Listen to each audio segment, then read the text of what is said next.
Evet arkadaşlar, güzel bir balık aldım. Gel gel gel.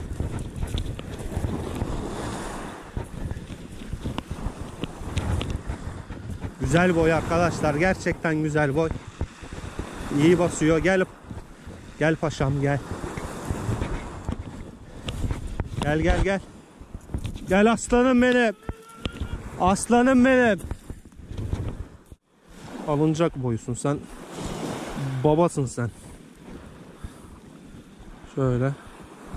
Abi boy çok iyi ya.